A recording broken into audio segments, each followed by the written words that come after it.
Bismillahirrahmanirrahim. Assalamualaikum warahmatullahi wabarakatuh.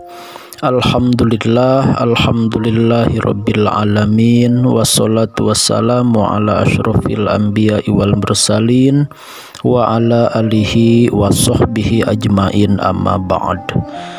Sahabat-sahabat sekalian yang dirahmati Allah dimanapun berada, saya akan menyampaikan materi tentang 10 adab bersedekah dalam Islam.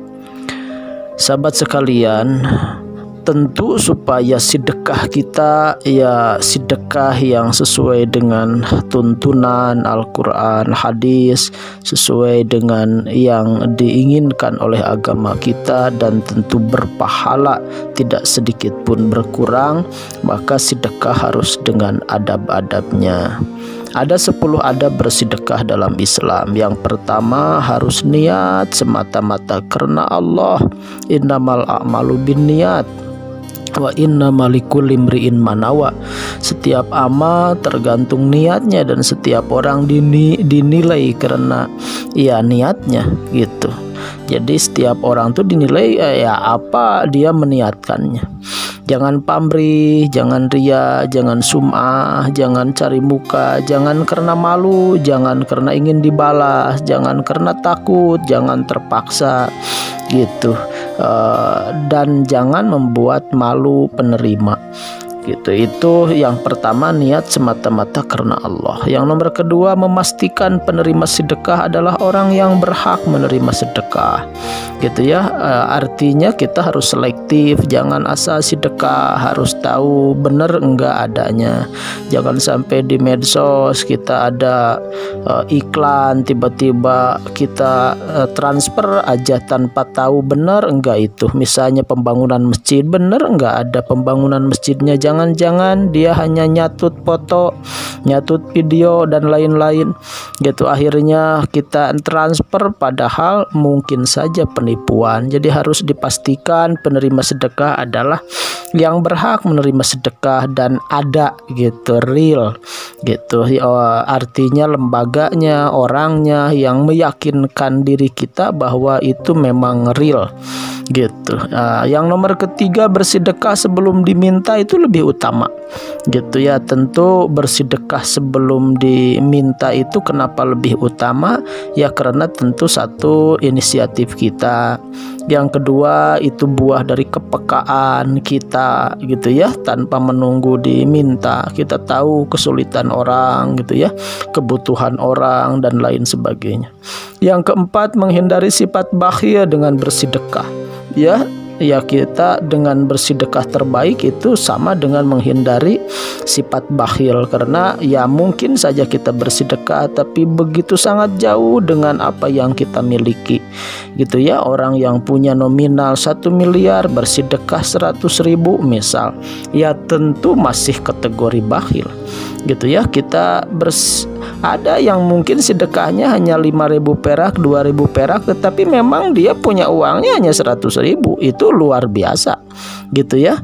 Tentu itu bagian daripada yang harus jadi adab kita, bahwa menghindari sifat bakhil dengan bersedekah terbaik. Karena Rasulullah SAW itu berlindung dari kebakhilan. Wa'udzubika minal jubni wal bukhl. Rasul berlindung daripada rasa penakut dan bakhil atau pelit.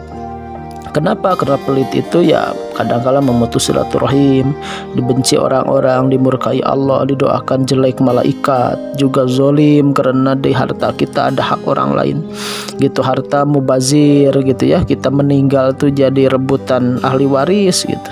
Selanjutnya juga nauzubillah diancam neraka, karena tentu rizki-rizki yang dititipkan Allah itu ada hak agama ya, untuk zakat misalnya, ada hak duafa, hak orang lain dan lain sebagainya. Yang nomor kelima, berusaha merahasiakan sedekah itu lebih utama ya. Jauh dari ria, terjaga dari membatalkan ikhlas, memadamkan murka Allah gitu. Karena sedekah sirri tutfi'u ghadabar rabbi. Jadi sedekah yang sir, rahasia gitu, itu akan meredam gitu murkanya Allah gitu. Selanjutnya bersedekah dengan bersikap ramah kepada yang disedekahi. Jangan sampai ada perasaan kalau kita sudah bersedekah itu seolah-olah udah menolong orang dan merasa kita itu di atas dia. Tidak boleh. Mindset kita adalah kita yang butuh gitu ya, dan harta kita adalah hak dia, hak yatim, hak duafa gitu ya, hak untuk syiar agama Allah. Maka ketika kita memberi itu nggak merasa kita merasa jadi di atas gitu ya, yang meminta atau yang kita beri merasa di bawah. Justru kita harus berterima kasih ada ladang amal, berterima kasih ada orang-orang duafa yang jadi wasilah kita menyalurkan gitu ya harta kita, yang menjadi wasilah kita masuk surga, yang menjadi wasilah kita diridhoi Allah, yang menjadi wasilah harta kita dibersihkan. Jadi jangan merasa kita merasa menjadi orang berjasa gitu. Justru orang yang menerima atau penerima sedekah kita lah orang-orang yang telah berjasa menjadikan kita ahli surga, mendapat ridho Allah, menjadikan harta kita bersih dan lain sebagainya.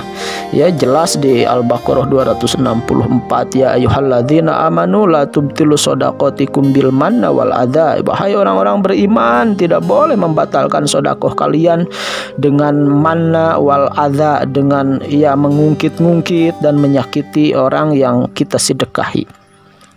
Yang nomor ketujuh, mendoakan dan membesarkan hati penerima sedekah ketika kita belum bisa sedekah. Jadi kalau ternyata belum bisa, mohon maaf gitu ya, atau semoga ada dari yang lain ya, kebetulan kondisi saya masih belum bisa, atau insya Allah beri harapan gitu ya, mudah-mudahan ke depan ada rezekinya. Beri senyum gitu, karena senyum itu bagian dari sedekah, memasukkan bahagia kepada orang duafa yang karena keterbatasan kita tidak bisa membantu, minimal besarkan hatinya gitu. Jangan sampai ditolak mentah-mentah. Yang kedelapan, harus husnuzon kepada penerima sedekah atas penggunaan sedekah kita. Sesudah kita berhati-hati bahwa memang sedekah kita kepada yang berhak, misalnya orang yatim, orang duafa gitu ya, atau lembaga misalnya pesantren atau lagi pembangunan masjid, kita tahu ini nyata, itu real, itu ada, maka sesudah kita bersedekah maka harus berhusnuzon. Tidak boleh ada prasangka, aduh jangan-jangan ini dimakan sama DKM gitu ya, jangan-jangan ini tidak sampai dan lain-lain gitu. Kita harus sangat bersih hati gitu kalau sudah divalidasi bahwa itu adalah ada gitu ya, lembaganya terpercaya, orangnya terpercaya gitu ya, real, pembangunan masjidnya ada, atau misalnya pembangunan pesantrennya, santri-santrinya ada dan jelas gitu. Itu kesananya husnuzon. Selanjutnya yang ke-9, dilarang mengungkit-ungkit sedekah kita gitu ya. Nanti kalau sudah misalnya kita ikut membantu membayarkan hutang, jangan sampai itu sekarang sombong, dulu saya bantu. Nah, itu kalimat-kalimat yang akan menghanguskan pahala kita. Biarkan sesama sifat-sifat manusiawinya, jangan sampai membuat kita mengungkit-ungkit kebaikan kita. Ya, mungkin saja pas ditolong dia minta-minta gitu ya, dengan begitu sopan santun, tapi sesudah ditolong malah dia seolah-olah tidak menghargai kita. Itu jangan sampai menyebut-nyebut kebaikan kita, karena itu yang akan menghanguskan pahala kita. Hati-hati, jangan terpancing oleh respon orangnya, karena kita kan bukan karena orang itu sedekah, karena Allah. Maka kalau orang itu ada hal-hal yang tidak berkenan, jangan sampai mengungkit-ungkit sedekah kita kepadanya, karena bukan karena dia, kita sedekah karena Allah. Yang ke-10, mengucapkan terima kasih kepada yang telah memberi ladang amal sedekah. Jangan merasa justru ya orang itu orang yang butuh ke kita ya, malah kadang-kala kita menuntut dia berterima kasih kepada kita. Hati-hati, justru sebaliknya, sedekah yang baik itu merasa orang-orang penerima itu adalah orang-orang yang telah membantunya, memfasilitasi surga gitu ya, ahli surga, memfasilitasi jadi dapat ridho Allah, memfasilitasi jadi tadi harta kita bersih gitu ya, dan memfasilitasi kita jadi banyak investasi akhirat. Itu saja barangkali, mudah-mudahan setiap rupiah, setiap harta yang kita sedekahkan oleh Allah Subhanahu wa Ta'ala, diterima karena menjalankan 10 adab tadi yang telah disampaikan, yang dengannya banyak investasi akhirat, pahala kita menggunung, juga kelak mempertanggungjawabkan harta kita dengan cara membersihkan dengan zakat, infak, sedekah dan wakaf. Allah Subhanahu wa Ta'ala mudah-mudahan memberi banyak rizki kepada kita, karena ada niat. Tapi kalau tidak ada rizkinya, tentu tidak akan terrealisasi sedekah, zakat, infak dan wakaf kita. Mudah-mudahan Allah memberi anugerah rizki dan hidayah yang dengannya kita banyak bersedekah. Sekian, akhirul kalam. Assalamualaikum warahmatullahi wabarakatuh.